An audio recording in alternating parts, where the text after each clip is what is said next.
como aliado en la promoción de la excelencia técnica en nuestro sector.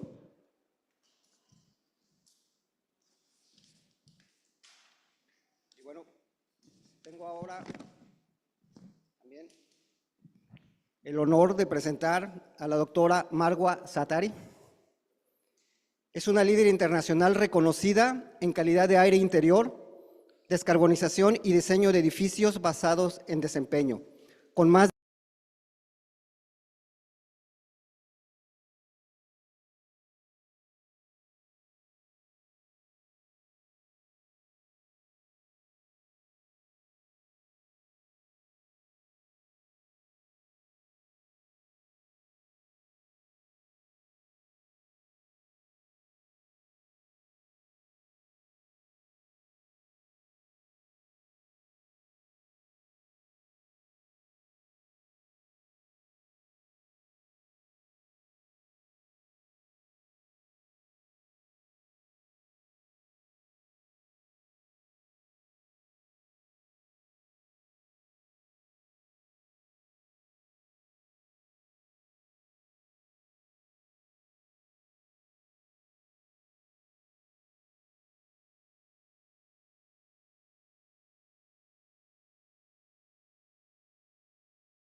States. So, be careful and pay attention during this presentation. The quiz is going to be in the middle. And I'm happy to take all your questions at the end. I'm going to try to talk slowly because I know some of you have the headphone on. Okay, so if we take a step back and look at the past 50 years, the focus was only on outdoor air quality. And this led to landmark achievements such as the Clean Air Act. And the Clean Air Act was so successful in improving the air we breathe outdoors. Actually, the Environmental Protection Agency, EPA, estimate benefit to cost ratio by 30-1. So it means we have 30 times the benefit than the cost. So this proves if we have targeted environmental regulation, it can actually work, and it can actually work to improve the air we breathe. But where's the problem? Our focus has been on outdoor air. We spend more than 90% of our air time indoors, and our subjection to outdoor air actually happens indoors. So we need more focus on indoor air, and for some reason, it didn't have the regulatory rigor or the attention it deserves. So now there is a growing call to the EPA to do a Clean Air Act for indoors. And my work today is to tell you what ASHRAE is doing about this. So when we think about indoor air quality, typically we think about two terms, safety and satisfaction. Right? Satisfaction in terms of, okay, temperature, humidity, are you happy in the space? There's no like cool draft or hot draft hitting you. And in terms of safety, we think about an immediate hazard. Oh, there's no chemical spill. But actually, the concept of indoor air quality is more holistic than that. And we need to bring this holistic approach in our talk, in our standards, guidelines, codes, in the way we design and operate buildings. Because we're missing something really important. We're missing the concept of health. We're missing health in its entire definition. We want to be in spaces, not only like it doesn't make us sick, but actually promote overall well-being, right? We want to be in our indoor spaces, whether we office, your kids' school, whether it's where you live. We want to be in spaces that actually promote health. The second one is about productivity. We have decades of research that show that if you are living or working in an environment that has poor indoor air quality, it's going to impact your productivity, it's going to increase absenteeism. The last one, which we learned the last few years, talk about heat waves, pandemics, endemics, wildfires. We need our spaces to be designed for indoor resiliency. And this is kind of a new concept. So think about our spaces as a shelter that can promote overall well-being and also productivity. So that's the new definition of indoor air quality. Now, I like to show this. I don't know if you're familiar with it. This is the 5 stages of grief, but this applies to the industry. As engineers, as building owners, chief building engineers, we don't want to be resistant to this new movement, the movement of optimizing both energy efficiency and also indoor air quality. It all starts with the denial. I don't have an issue. And then it goes to anger. The guidance is too confusing. How many times you heard that during the pandemic? Or the guidance is like contradictory. They tell us do this or do that, and we don't know what to choose or how to design. And then the bargaining phase happened, and this is my favorite phase. My system cannot handle MERV 13. My fan is going to choke. It's too expensive. I'm going to add my energy expenditure. And then depression hits, which actually it means that people realize they have to deal with it. There's no escape. You have to design for good indoor air quality. And then the last one is acceptance, which when we realize you can monetize indoor air quality. Energy is so easy. You have an equation, you have energy savings, energy goals, decarbonization goals. For indoor air quality, it's a little bit hard, but there is a lot of effort today to monetize, put a dollar value on indoor air quality, and actually prove that indoor air quality can have an economic case. So this is a new IQ paradigm shift. This shift has to do with having a holistic approach. It intertwines health and wellness, resilience in all its form. And here we talk about indoor resiliency, right? You want your space to protect you when there's a heat wave outdoors, when there are a pandemic, or even endemic. You don't have to live with the flu season. We have technologies that can help, decrease the burden, even PM 2.5 or any other gases.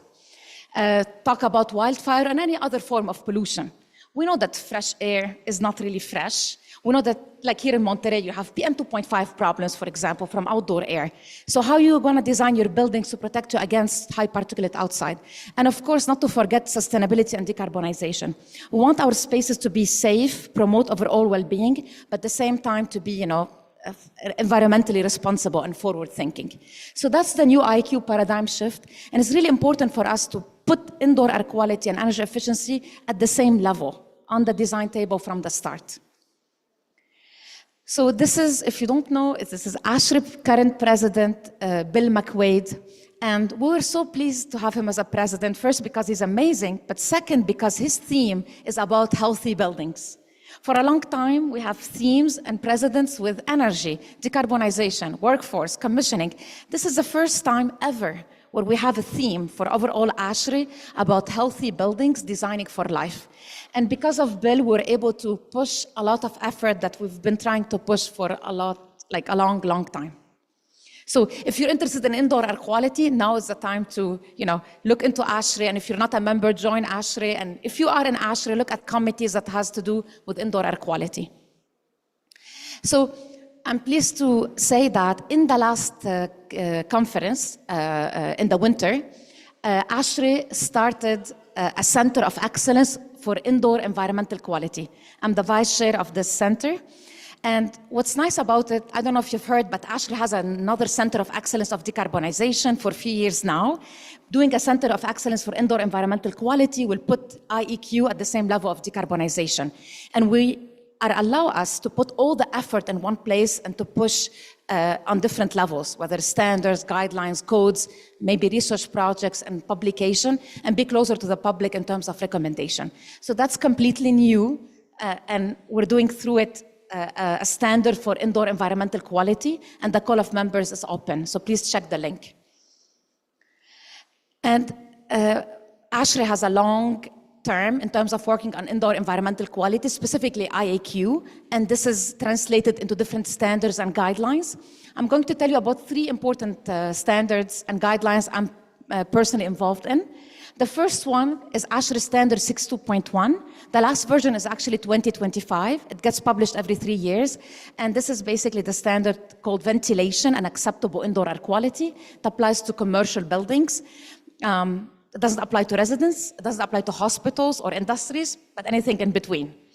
So think about, schools, offices, universities, entertainment. All of those are under ASHRAE Standard 62.1. And the title of the standard is Ventilation and Acceptable Indoor Air Quality. So it gives you what you have to do in normal mode. And you can adopt a procedure called the Indoor Air Quality Procedure that allow you to design for high indoor air quality. So even in your normal operation, you can opt for high indoor air quality. The second one is called ASHRAE Standard 241, was published in June of 2023. It's the first standard ever for infectious aerosols. So remember in the pandemic, we had a lot of guidance, no one knew what to do. Finally, we have a standard, one unified standard that could be adopted nationally, talk about control of infectious aerosols. And the beauty is that you don't have to do it all the time. We have a mode, it's called infection risk management mode. So you operate in normal mode, and when you identify a risk, it could be risk in your dorms in the university, it could be risk by a city, by the state, you can invoke this mode, infection risk management mode. And which means you have to provide more clean air to the space. The last one is about wildfire, but could be applicable to any time you have high pollution outside. Okay? So because our normal standard is not that sophisticated to be dynamic. For example, your outside air is located next to a busy highway. It's really high particulate in the morning or at night, or there's an inversion, or there's a fire outside. We don't have our spaces dynamic, but you can use this guideline to guide you how to actually design for dynamic spaces. And like the infection risk management mode, you don't have to do it all the time, just when you have this mode. So think about when we do our controls, we have occupied mode, non-occupied mode, economizer mode. You can add these sophisticated modes that are more about indoor air quality in this case. So there's a lot of updates that's happening in those 3 standards. If you want to be involved, that's the place to be. 62.1, ASHRAE Standard 241, and Guideline 44. So ASHRAE Standard 62.1 is, as I mentioned, ventilation and acceptable indoor air quality. But definition of acceptable indoor air quality gets a lot of criticism. Like why it's not excellent indoor air quality, or good indoor air quality, or high indoor air quality. Actually, if you look at the definition, it's pretty good. Maybe acceptable does not do it justice, but the definition is very good. It's basically air where you don't have contaminants above their threshold limits, and where the majority of the people in the space are satisfied in the space. I think that's very good, Remember, this is a minimum standard. You can always do more, but this is the definition of minimum standards. Now, there are 2 procedures to calculate mechanical ventilation rates. There is one for natural ventilation, not part of this talk. The first one is called the ventilation rate procedure. It's a prescriptive approach. It means like one size fits all. The second one is indoor air quality procedure. It's a performance-based approach. I understand here in Mexico, like 62.1 is maybe voluntary, but it's seen as best practices, so it's being applied. And I'm willing to take a bet that the most application is on the ventilation rate procedure, and maybe not so much the indoor air quality procedure. And when we talk about ventilation, people think it's outdoor air. But if you go to the standard, it's not actually outdoor air. It's outdoor air plus recirculated air that has been cleaned for the purpose of maintaining acceptable indoor air quality. So it's really important, because are you telling me that if I clean my indoor air, that counts as ventilation? Yes. Can you use outside air reduction as energy efficiency measure? Yes, if you substitute it with filtration and air cleaning. And that's the whole concept here that I want to introduce today. So how have we done ventilation so far? Have you heard the solution to pollution is dilution? Have you heard of that? So we've seen like a lot of talks is that if you want to improve your indoor air quality, which is on the x-axis, better indoor air quality, increase your ventilation. You can do that from design. Even we have a LEED credit if you have 30% on top of your ventilation. But what does it do? You increase your energy. You can increase also your capital cost because you're designing for bigger systems, right? You increase your energy. And from my experience working in existing buildings, even Class A office buildings in the heart of Manhattan, they close the outside damper when it's hot and when it's cold. That's it. And if you count the number of days, it will be more than 6 months per year where they close the damper. I wrote an article about this in 2014. What are the 6 reasons, the dirty 6 reasons why buildings operate without ventilation? And the winner is that energy savings. It could be as well for comfort reason, because buildings are getting older, there are heat waves, and instead of closing it for 1 day, they close it for the summer. So we have to do something about that. There's issues with outdoor air. And there is this, kind of tug war between energy and carbon and indoor air quality. How many people here in this room think that the outdoor air is fresh air? Show of hands. Yes. Yeah. Okay, explain to me this. This is, actually, I took a picture coming from the airport. There is a big fire. And I looked at those buildings. Is any of those buildings say, oh, we have a fire outside, we're going to close our outside damper? No. Is any of these buildings equipped with enough filtration, gaseous filtration in this case because of the smell as well, and particulate filtration to combat fire? The answer is no. And I come from the Middle East, and in the Middle East, we call them Fresh Air Handling Unit. And we also have an acronym, FAHU. In the US, we use Dedicated Outdoor Air System, DOAS, but in the Middle East, we use Fresh Air Handling Units. But it might be true sometimes, right, depending where you are, but it's not the case always, right? At least like seasonally, you're not going to have good outdoor air quality outside. So we have to design for this. Now, the other procedure is called the indoor air quality procedure. It's a performance-based approach, and this is the idea. If you want to get better indoor air quality, you don't put all your eggs in one basket. I don't know if there's a saying in Mexico like that. You distribute the risk. So you have still outside air, because we always need our space to be positively pressurized, right? But instead of only relying on outside air, you can add source control. Also, you can add filtration and air cleaning, source removal, right? And source removal is a constant thing, because if you know the efficiency and you're doing proper maintenance, you can always depend on filtration and air cleaning. So this is the idea. And doing so, you don't have to increase the capacity of your systems. Opposite, you can decrease it using this design method. So you can design from the get-go with much lower outside air. And that's compliant to the standard. And it goes without saying, you can have less energy during operation, and you can improve your carbon footprint. So how does this procedure work? This procedure has been in the standard since 1981. That's as far as I checked. It could be even before. But the problem is that it was very subjective. It was like, oh, you as an engineer, go figure your contaminants of concern. Go figure emission rate. Go figure this and that. Of course, this was like, engineers do not want liability and risk. So either we didn't use this procedure or some abuse this procedure, right? Because it's not very well defined. So we spent a decade, literally 10 years, to improve this procedure. And by that is to define the different elements you see here on the screen. So the idea is that, what are we trying to do? So instead of defining ventilation per people, per square foot, we go directly to the intent of ventilation. We define it based on pollutants, based on contaminants. Why are we ventilating?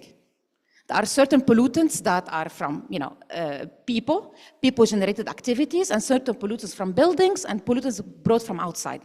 So if we think about this, then the solution becomes a little bit easier. So first one is, we call them design compounds because we wanted to be politically correct. People think, oh, pollutants is too alarming. Contaminants, no, we're not going to do that. So let's use like a politically correct and say design compounds. So we talk about pollutants, but if you are involved in standards and guideline, you know what I'm saying. It took us like 6 months to come up with the name, just so you know. Okay, the second one is to apply emission rates. I'll explain this in a little bit. Step 3 is really important. It's actually, if you're using filtration air cleaning to make sure it's safe and effective. I'm sure all of us here were bombarded during the pandemic with the 99.9999% effectiveness, right? So we're trying to solve that in standards to define actually methods of tests that can give you safety and effectiveness. The last one is to apply mass balance equation, and then you do verification depending on what method you are following in the standard, okay? Please don't worry, we have a calculator. I'm gonna show it to you later that does all of this, and your input is exactly as the same as the ventilation rate procedure. I just want to tell you the inside of this calculator so you know the intent of it. So what is the big concept? Consider this is a school, kids, teacher, you have emissions indoors from, for example, volatile organic compounds, formaldehyde, could be from wood, furniture, paint, could be coming from outside. And this is a typical mixed air system. So you have return air coming, outside air handling unit is doing the cooling, the heating, the humidification, and supplying to the space. So what's the big idea here? If we can add gaseous air cleaning, particulate filtration, and it could be bypassed. You don't have to clean all the air, depending what we're trying to achieve. You can actually reduce the outside air, okay? So it's substituting a portion of outside air with a portion of clean return air through different mechanisms. This is the equation, and all what you need to do learn about the equation is that you can, using this method, either define how much outside air you have or how much air cleaning you want to have. And in the US, we do a lot of this method for spaces where we're changing the occupant space type. For example, I worked on a museum that they want to make it a school. And they said, oh, we cannot touch the outside. That's a historical building, but this is how much outside air we have. It's like, okay, no problem. This is how much outside air we have. We're going to substitute the rest with filtration air cleaning. Worked perfectly. Also, it was like way more cost effective. If you have any project that you're adding renewable, this method will be great. Any project where you want to save energy, or it's too hot or too humid, you can use this method.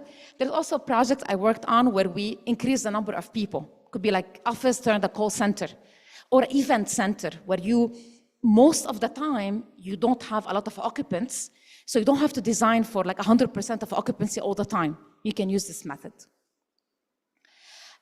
Regarding filtration air cleaning, so the two main important ones in 6.2.1 is particulate cleaning and gaseous cleaning. For particulate, you have ASHRAE standard 52.2, equivalent ISO. If you're using HEPA, you can use the HEPA standard. For gaseous air cleaning, we have ASHRAE standard 145.2, which is similar to ASHRAE 52, but for gaseous. I like to give you this slide, and later you're gonna have the material, because in case you are involved in like purchasing any of those air cleaning, please note these standards, because these are the standards that you need in order to verify if the product is effective. Because a lot we have like some custom, maybe tests not approved by the authorities or by ASHRAE, so be careful what to look for when applying this equation. Okay. I talked to you about the design compounds, or in other words, the list of contaminants and the list of pollutants, and that's the list. So we had a lot of people, very highly talented team to come up with this list, including industrial hygienists, medical doctors, engineers, academic.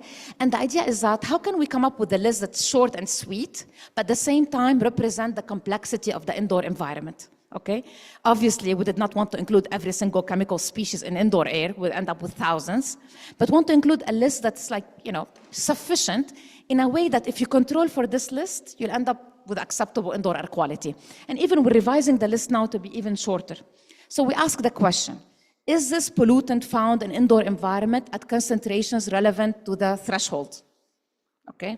It has to be relevant to it, because if it was like a very low concentration, threshold very high, we don't care about it.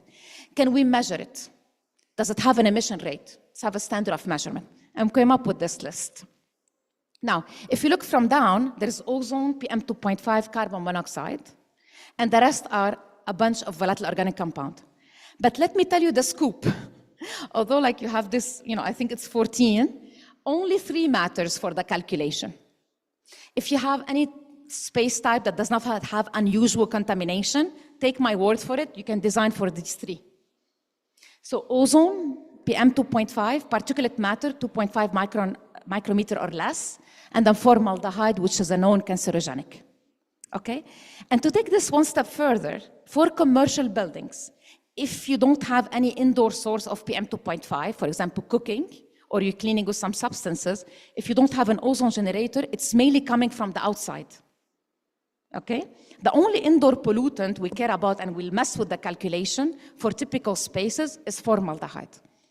Okay, so the picture became a little bit more simpler, right? Now, okay, we can deal with these 3 pollutants, right? So if we simplify it from the intention of ventilation is to control and come to acceptable indoor air quality, and we have to deal with 3 pollutants, really it's much more simple to focus on these 3 pollutants. But there is one thing. So am I telling you today that some pollutants are coming from outside and some pollutants are coming from inside? So what to do, right? Which one is more important? And we have a tight budget and we need to prioritize. So that was the subject of my PhD back in 2010, is how to prioritize control strategies when you have indoor pollution and outdoor pollution at the same time. So I'm going to tell you a public health approach to approach this problem. So us engineers, we think about CFM, cubic feet per minute, meter cube per hour, airflow, quantities that we can measure and see, right? But we can use this approach from public health. It's called the disability adjusted life years approach.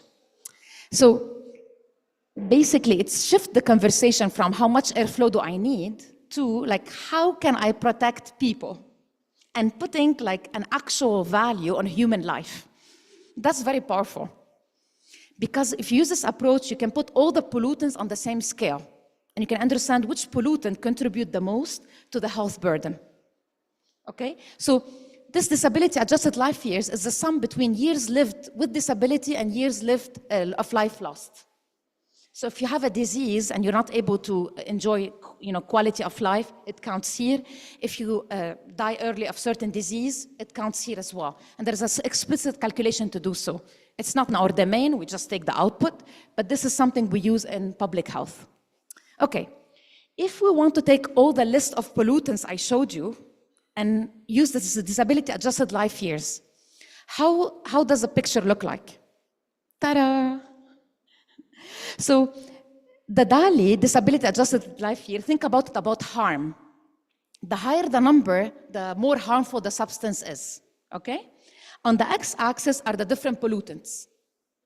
So look at this. I told you about 3 pollutants, right? PM2.5, ozone, and formaldehyde. PM2.5 contribute the most to the health burden, 68%. Ozone is next with 17%, formaldehyde 12%, and the rest do not matter. So if you look at this, it's really paint a very clear picture. PM2.5 is the main culprit. And we know from research literature, from EPA document, is that PM2.5 can contribute to cardiovascular diseases, stroke, lung cancer, respiratory diseases, and even it's linked now to loss of productivity. So if you have a very tight budget and you want to prioritize, in terms of like this ASHRAE standard 62.1, the focus should be on PM2.5, ozone and formaldehyde. So to give you basically the new shift and how we're thinking about things, you see, just to put it into context, this diagram. So if the most important pollutant is coming from outside, it makes sense as a source control to reduce this pollution to the minimum, right? But then we still have the formaldehyde indoors. That's where we do source removal, we do filtration, air cleaning. So in terms of the strategy, I call it the clean first strategy. Okay, so it's not dilute first, bring outdoor air, it's clean first strategy. And we have the technology. And some of the technology is a little bit boring, particulate filters, like who cares? But actually they work. They work very well, they have been tested. There is no, byproducts, and they work, and you have them in all your buildings. We just have to pay attention to the filtration design. So source control, keep your outside air to a minimum if you're able to do the filtration air cleaning for particulate matter and for formaldehyde and ozone, if you have a source of ozone outside. The last comes is the dilution. It's at the bottom of this clean first strategy. So, and this is how my mind works between the ventilation and filtration, if we were to think about those two quantities. Ventilation for me is very probabilistic. Okay, we ventilate, but we don't know what the outcome is. We ventilate for the hope of acceptable indoor air quality. It might be acceptable or not. But imagine this, you're paying more money to design with more outside air, more money to operate with more outside air, and then you bring outside air inside. It doesn't make sense. Filtration is very deterministic. If you know the efficiency, and you're keeping a good maintenance schedule, you're a good installation, gasketing, all of that, then it's very deterministic. Because what you're putting is you're cleaning indoor air, and you know the airflow, and you're putting it inside. Okay? Not to put ventilation as a villain here, but this is an invitation to think a little bit when we bring outside air inside. So, which brings us to the topic of filtration. So, I want to talk about filtration as a driver or a path to decarbonization. Okay? We don't typically think about filters as like a filtration design strategy or a driver for decarbonization. We think about filters as a commodity. Okay, and even when we go and ask, building owners, what about filtration? They say, oh, forget about that. This is under PM schedule, comes from a different budget, and we do it on a schedule every 6 months, every 1 year, every 2 years, and sometimes we don't do proper maintenance.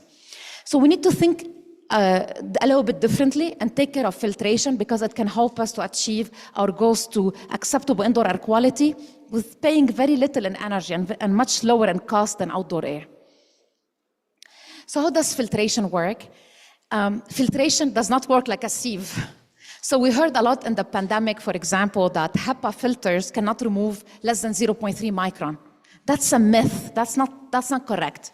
Because if you look at this, the blue inverse bell curve in the middle, you see that filtration is very good at removing small particles, which are less than 0.3 micron or so, and very efficient at removing large particles. But in the middle is the dip. So filtration has the most penetrating particle size at 0.3 micron. Okay? So it's not true that if you see a filter rated at 0.3 micron, that it does not remove with high efficiency lower than that.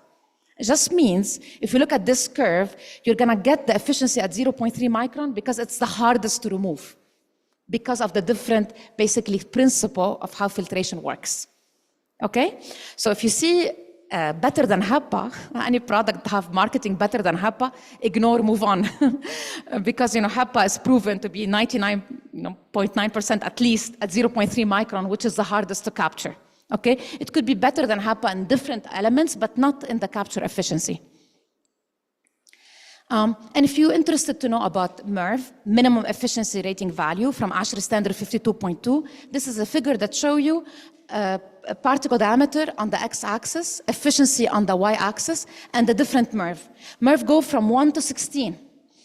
If I go to any large retail store and I see MERV 20, I move on. Why? Because MERV 20 does not exist. It goes from 1 to 16. HEPA is a different scale, okay? And the higher the MERV, the better the efficiency. But if you look, it still follows this inverse bell curve. So the dip of the filter is in the middle, okay? Somewhere around, each filter is different, but somewhere between 0.3 to 0.5 micron is the lowest, okay? So if you go up in filtration level, you're gonna improve for most particle diameters. Okay, if you are interested what to do in our standard today, what is required? ASHRAE standard 62.1 require MERV 8, unless you are in a non-attainment area, which is very small counties in the US number. ASHRAE standard 62.2 recently went to MERV 11. Good job. Now, what to do for the fire and for the infectious aerosols? The first column if you do a bunch of calculation, the first column is the infectious aerosols efficiency for the different filters. The second one, if you have wildfire smoke. And the reason why they're different, because the wildfire smoke particles is different in composition than infectious aerosols. Different in size, particle size distribution, the whole thing. But give you this idea about the efficiencies.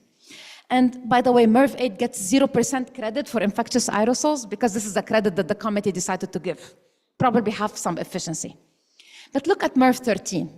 MERV 13 gives you 77% efficiency for infectious aerosols and around 68.9% for wildfire smoke.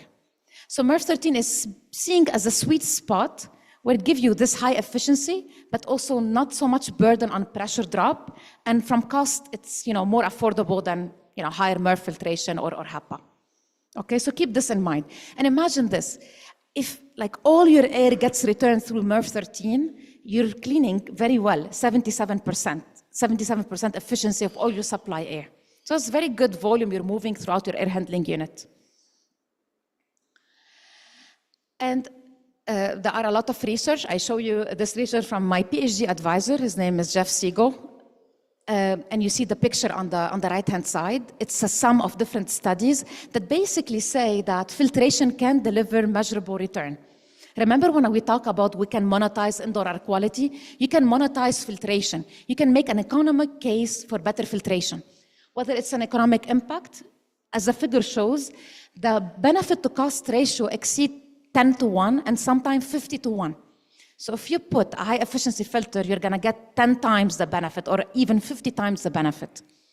We know from health outcome that can improve, because you're removing PM 2.5. If you have kids with allergy, it's very improved. And even if in your own life, I personally have a lot of filtration in our home, many filters in different rooms, because filtration also can impact productivity. And in general, if you have allergy, asthma, lung cancer, and long-term diseases. The last one, cognitive function, high academic achievement, reduced absenteeism. There are some cool studies out there that follow chess players. And they found that if you reduce PM 2.5, they will do better. Whether you believe those studies or not, I'm not sure, but it's an indication that there might be more to it. And just using this PM filter that you already have in your air handling unit and rooftop unit and dedicated outdoor air system, if you look into increasing efficiency or maintaining them better, you can get all these benefits. And in terms of replacing ventilation with filtration, just to tell you that even today, if you don't have the necessary outside air per code, you should have it. But if you don't have it, you can add filtration and still meet, for example, the American CDC, the Center of Disease Control, 5 air change rate per hour. Okay? So if you look on the graph at the end, blue is outside air, green is if you use a MERV 13 filter.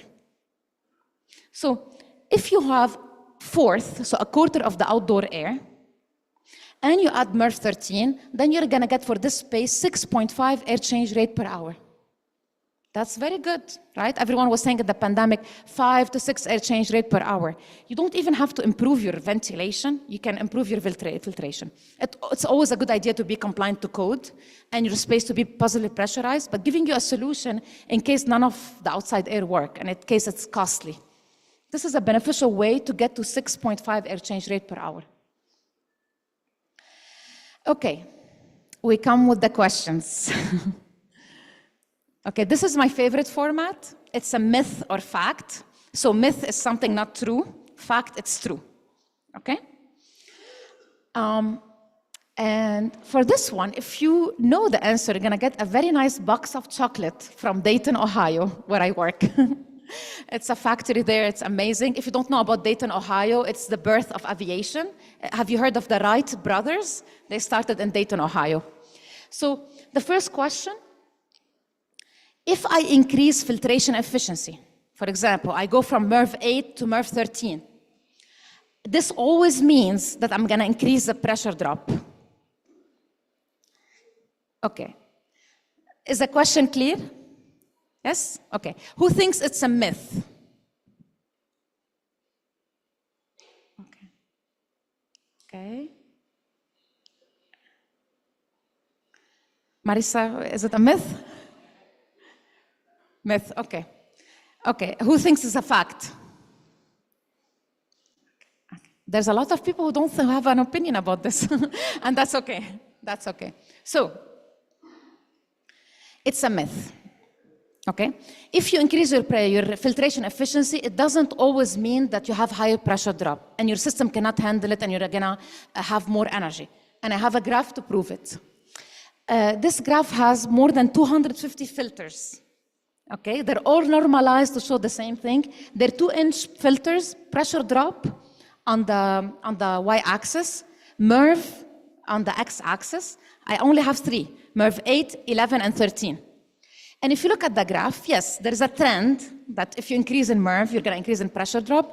But nowadays, with the technology and the way we do fibers and the way we utilize to make filters, you can find a MERV 13 that has lower pressure drop than a MERV 8. Also a MERV 11 that have lower or equal pressure drop than MERV 8. And if you think about this differently, this is for clean filters. But even as filters get dirty, if you look at like 6 months or 1 year, your fan is designed to get through the pressure drop when the filter gets dirty. And when the filter gets dirty, your efficiency gets higher until the filter no longer has integrity, okay? So you have to do a filter design.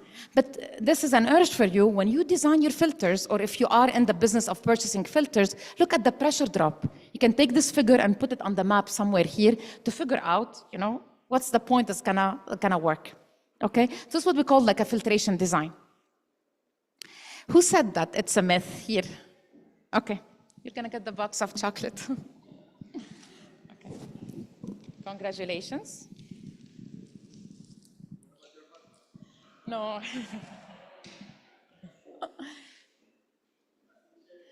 Okay, next I have something very, very nice. It's actually a coffee from my favorite coffee shop in Dayton, Ohio. Sorry, in Ohio, where I live. It's from Yemen.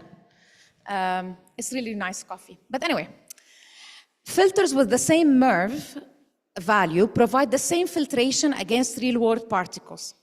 In other words, if you tell me you have a MERV 11, I'm going directly to guess what is the efficiency. Or MERV 13, I'm going to know the efficiency. Who thinks this is a myth? Okay. Myth? Okay. Okay. Who thinks this is a fact? Okay, so more fact than myth. Okay. This is actually a myth because filters are done very differently, and we have testing 52.2 and shows us that not exactly. You can have the same MERV value, but different efficiencies. Granted, the efficiencies do not vary that much, but if you're paying for something, you want to get the best of the best. So if I'm looking at this graph, pressure drop on the x-axis, y-axis is the virus efficiency, I want to choose where the green box is. So the lowest pressure drop, MERV 13, and the highest efficiency, right? You can choose between those. And when you get the MERV 52.2 test, you have efficiency for different particle size, 0.3 to 1 micron, 1 to 3, 3 to 10. Look at those numbers and put it in the equation. You can get the points here, okay? Okay, I'm gonna give it to you. You're awesome. Oh. Okay. Sorry about that. Okay. Okay, the last one. The last one is my favorite. Integrate plants for good indoor environmental quality. You want to get better IQ, indoor air quality, removal of particulate and gases, add plants. Who think this is a myth? So not true. Plants are not good for indoor air quality. Okay. What you are saying? Is it myth or fact? Myth, okay. Who thinks it's a fact? Okay, so people think it's a fact. You think that plant remove particulate and gases, right? It's a myth. And let me tell you, like, I go to my favorite store and I found this. This is actually a real photo I took. It's like they market plants as air purifier. Okay, what I call it HEPA. It's a play on HEPA. But actually it's a myth. Plants are not air cleaners, and they do very little. To give you like research, this is a graph that showed the CADR, the clean air delivery rate. It's in meter cube per hour per plant. Most of them are less than 1 clean air delivery rate, 1 meter cube per hour. So every data point shown is well below 1 meter cube per hour per plant. If you have an air cleaner, you see some outside, at least they provide 200, 400 meter cube per hour, right? And ventilation is like 15 to 18 CFM per person. So you can add plants if you love them. I love greenery, all of that, but don't expect the plants are going to remove particulate or gases, okay? So that's an actually myth. Okay, moving on. When we implement filters, we have to be careful about filter bypass. I don't know if any of you is involved in existing buildings, but you go to these existing buildings, you open the panel, and what do you see? You see filters, and then you see a big gap. And this is really, heartbreaking, because a small gap can impact your efficiency by a lot, because the air wants to go to the path of least resistance. To tell you about the research, if you're using MERV 15, you paid for it, a lot of money, right? You designed for it, and there's a very small gap, 10 millimeter gap, I don't know, 10 millimeter gap. The MERV 15 is gonna act like a MERV 8. Okay, so it's really, really serious. And in general, you have always to make sure that your filters are replaced on time, do the proper gasketing and sealing for your filters, okay? Because look at the impact here. So moving on from filtration, I want you to know about some of numbers regarding ventilation and filtration. So if you're not yet convinced that filtration is a good, from cost-benefit approach, I show you here analysis for different climate zones. Those are ASHRAE climate zones. $1 per CFM per year for outdoor air, $1 per CFM per year for filtered air, okay? So if you look at the first column is a climate zone. Second one is how much you're gonna pay, dollar, so the US dollar, if you have 1 CFM of ventilation air.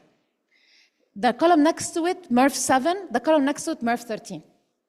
So I don't know if Monterey is ASHRAE climate zone 2B or 3B. I'm not sure. But either way, you see the cost of MERV 13 is much lower than a cost of adding outdoor air, okay? So MERV 13 is for climate zone 2B is $0.12 per CFM, but for ventilation is 0.8.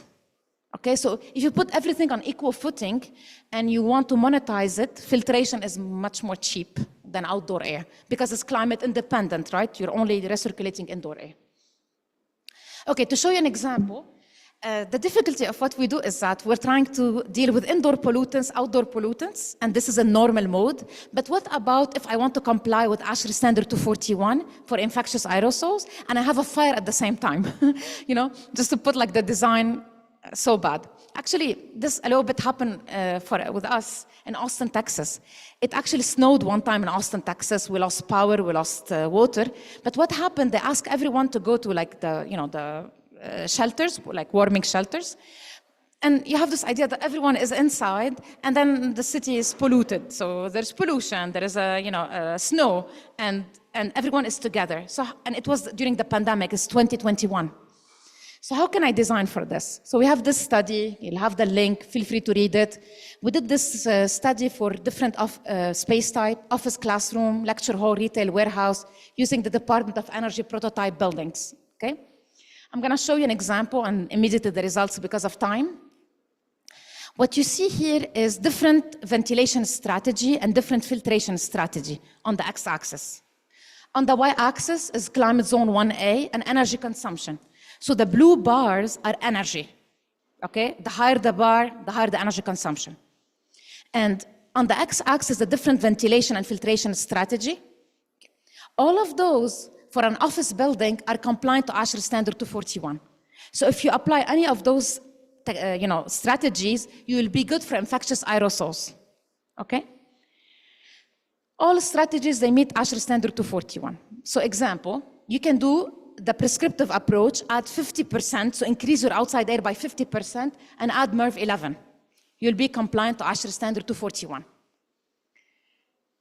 But not all of them come at the same energy expenditure, right? You can comply with the standard and have more energy consumption. The best one, of course, where you have indoor air quality procedure, because you're reducing the outside air and adding energy recovery.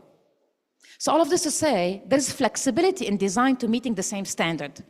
It's not true if you want to design for infectious aerosols, you have to depend only on outside air. And this chart proves it. Now, only these strategies are compliant to if you have wildfire smoke or you have high pollution outside. Why? Because if you're increasing the outside air, which is the first bar, you're bringing outside air in, and it's only MERV 11, you're not gonna meet the standard of wildfire in this case. Only when you have MERV 13 or you're actually closing the damper, you're gonna meet the fire standard.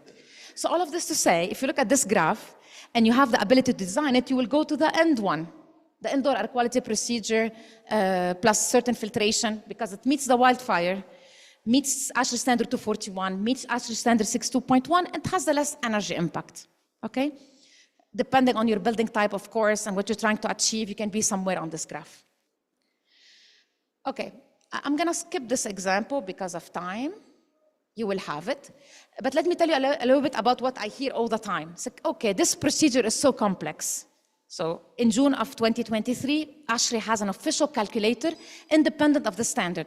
It's the first ever calculator that got published alone, because we did this because we want to make sure that it gets updated in a timely manner. So you have the link here, you can go download it, and you get also the prescriptive approach calculator. So the calculator is in Excel, everything is open, very good for code compliance, and it's iterative.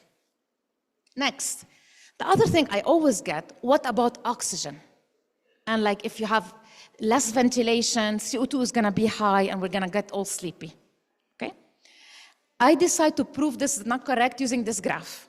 So this graph shows you effective oxygen percentage by altitude, okay? The higher the altitude, the lower effective oxygen, because the air becomes thinner and you have less molecule of oxygen that you can intake. So for example, if you go and climb a mountain, you'll be down there. If you go altitude, you're gonna have less oxygen. And the advice is that to keep effective oxygen more than 19.5%. Okay, you say, okay, why do I care about this? How does it translate? To show you here a little bit on the extreme example, if your ventilation is 16 CFM per person, 7.5 liter per second per person, your effective oxygen level will be 20.9%. Let's say we reduce it to a very minimum, which is 5 CFM per person, is going to be at 2.5 liter per second per person. That only means 20.8%. That's the same equivalent if you go to a building that's 12 floor.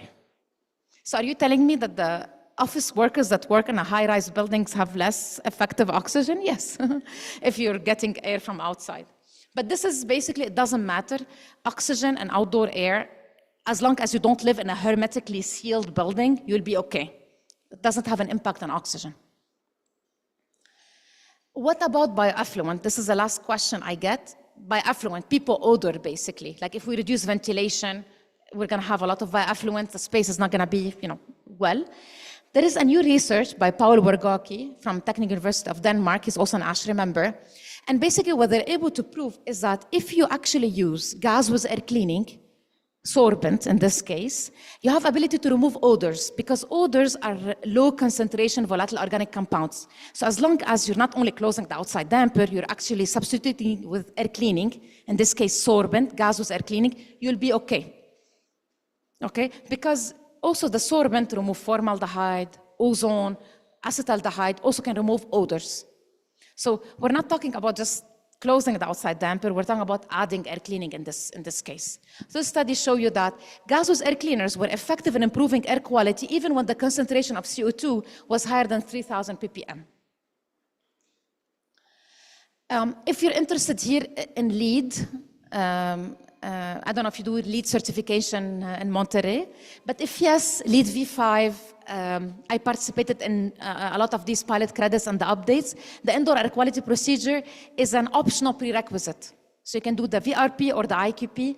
There's a lot of credits related to ASHRAE standard 241, demand control ventilation, air quality testing, monitoring, and resilient spaces credit. So please take a look at that. Okay, I have two last slides. Those are the end. I talked to you today about the indoor air quality paradigm shift. And if you look at this diagram, I'll walk you through the journey of what I talked about today. We are shifting our focus from, comfort, from safety, from satisfaction, to actual health, productivity, and resiliency. And we're doing that by recognizing that not all the pollutants come on the same scale. PM 2.5, formaldehyde, and ozone are the most important you should prioritize for. Because of that, we want to focus on source control, then removal, then at the last, dilution. So the cleaning first strategy. Filtration could have an economic case. If you look at the efficiencies, MERV 13 kind of the sweet spot between how much you pay, energy expenditure, and the efficiency. And filtration can have benefit 50-to-1, benefit to cost ratio. So if you were to leave today with one message from this presentation, I want you to leave with these 4 boxes. The first one, clean air is an infrastructure. It's not an amenity. We talk about, want to have clean water, right? Want to have electricity, right? We also want to have clean indoor air. I dream of spaces that when you go inside, you can able to see the indoor air quality in the space. Similar when you go to an elevator, you see the certification of compliance. I want also to know when we enter a space, especially where we spend a lot of time, or where kids go to school, or you go to a hospital, for example, want to make sure that the air quality is good. So we have to build the infrastructure for that. The second, if we're thinking about a city level, or a state level, or a country level, we need to focus on improving indoor air quality where the priority spaces are. For me, schools. Schools are where kids go, the most vulnerable population we have. We should prioritize that. Of course, hospitals where we have vulnerable people, long-term care. Last one, it's a fundamental shift. We need to design with intention. We need to stop saying, airflow, outside airflow, plus 30%, plus 50%. No, it doesn't mean anything to anyone. We need to design thinking, what is the goal, which is acceptable indoor air quality in this case, whether you're doing normal mode, infectious aerosol mode, or wildfire mode. And the last one is to quantify the health and the economic value. Unfortunately, there is a lot of value for indoor air quality, but it's not being communicated properly, and this is on us, ASHRAE, academic, industry, practitioners. We need to think about having an economic case for indoor air quality. Thank you so much. Thank you for listening for me. This is my email and my LinkedIn.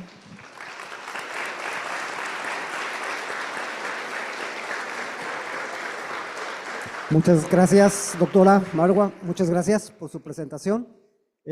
Tenemos tiempo para un par de preguntas. Por acá.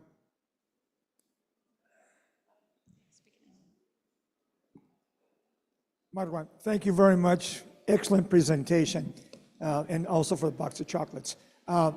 My question is, we just had a meeting, a technical session with ASHRAE here in Monterey chapter, and they talked and focused a lot about CO2. Within those 14 contaminants or components, you didn't even mention CO2. We had a meeting the other day, and after an hour and a half in the meeting, we started monitoring CO2 to see what was happening, because in the presentation that we had, were given to us, they talked about when you get over 600 parts per million, the cognizant part of the people in the meeting went down 50%, half the ability to be able to think and be effective. Why is it we didn't see CO2? And is CO2 important? Because obviously plants play a part of the CO2 reduction.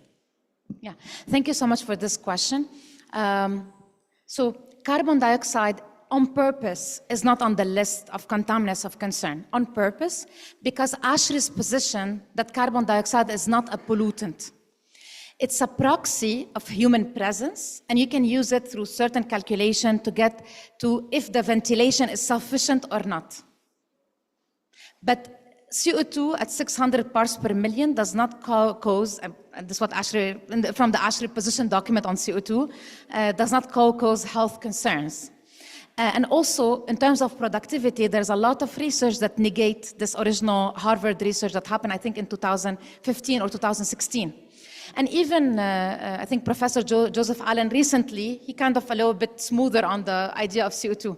I remember, I think in 2015 or 2016, there was an article, red meat causes cancer and CO2 makes you dumb. But since then, there's a lot of research that could not repeat the same thing about carbon dioxide. And now we talk in the committees that carbon dioxide around 2,500 ppm is okay. And the reason why, today, our spaces, if you are designed under the ASHRAE standard 62.1 ventilation rate procedure, you're going to get in some spaces with high density 2,000 and 2,500 ppm, and that's compliant to the standard. So if you look at this graph, actually here, this is from ASHRAE Standard 62.1 2025, and shows you that what is the carbon dioxide level indoors if you are compliant to the standard. You have to add plus outdoor concentration, okay? Let's do an example together. Music, theater, or dance. Compliant to the standard, 2,100 parts per million. Say outside is 400, you get 2,500 parts per million compliant to the standard. Which gets me to my other point. I didn't show you these slides, but I know it was coming. I know like someone is gonna ask about CO2 in this, and I bet on it, and here it is. It's a myth, CO2 affects perceived air quality. It's false. And if you look at OSHA, for example, 5,000 parts per million, and even longer if you live in a submarine or, go to Apollo 13, So, and CO2 at levels we have in buildings, I'd say up to 2,500 parts per million do not impact your health, and the studies on productivity are not, do not tell us that we have to add CO2 in the list. We debate this for a long, long time. Yes. So can you use CO2 to understand if your ventilation is sufficient? Absolutely, right? You can use demand control ventilation, yes. But what's the trick here? It tells you how much ventilation you have if you know all the other variables. How many people are in the space, what they're doing, the gender, the age, all of that will impact your metabolic rate. What's the outside air? If you know all of that with accuracy, you can predict how much outside air you have if you're following the ventilation rate procedure. So if you're following the indoor air quality procedure, designing with intent for indoor air pollutants, you don't have to worry about CO2 so far.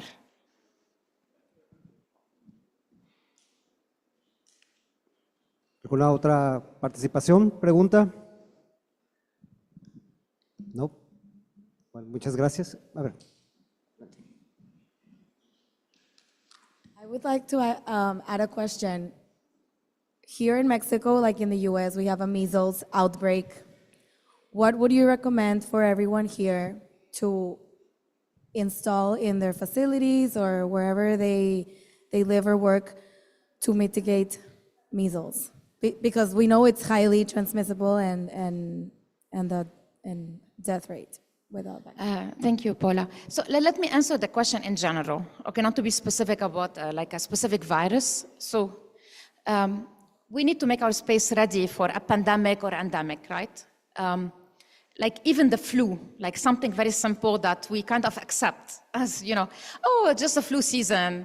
Half of the office will be absent because their kids, got the flu to them or something like that. We accept that. We can actually do something about it. We have particulate filters, the higher the MERV, the better. We also have HEPA filtration. You can add HEPA filters, could be central, could be in room, could be also UV, upper room or in the HVAC system. There's a lot of myriad, everything has, we call it clean airflow. It has to be designed to be effective. For some of the viruses, it could be like you should, evacuate, especially like if it's a measles outbreak, HEPA and filtration and like UV will help. But sometimes for some of these viruses, we like tell, okay, you should reduce occupancy or for example, go home for some of these big outbreaks. Because it could be like, it's very infectious that you cannot, deal with it. But in general, we want to design buildings, specifically schools or hospitals in that case, to be compliant to ASHRAE Standard 241, which defines how much clean air you have to get.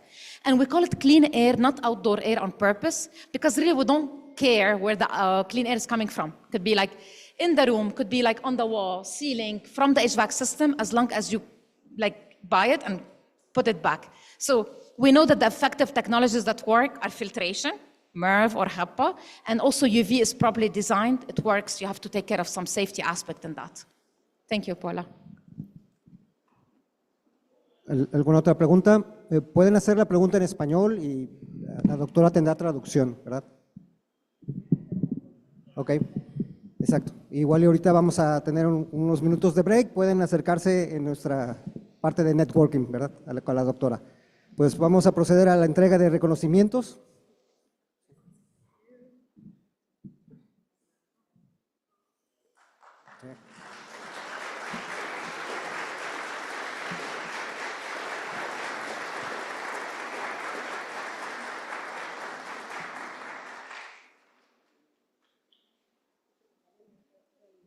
Y la licenciada Marisa Jiménez, si gusta pasar para…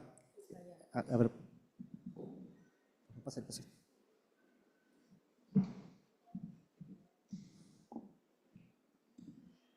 Para hacer entrega del reconocimiento del CARE como patrocinador latino. ¿Sí?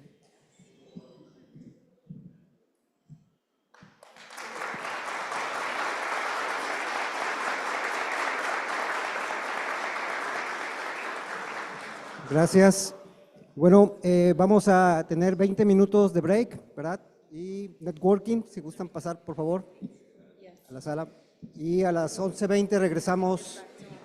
Perdón, pero nuevamente los vuelvo a molestar. Sí, por favor, si pueden escanear el código QR y nos ayudan a la evaluación de nuestro DA invitado, por favor.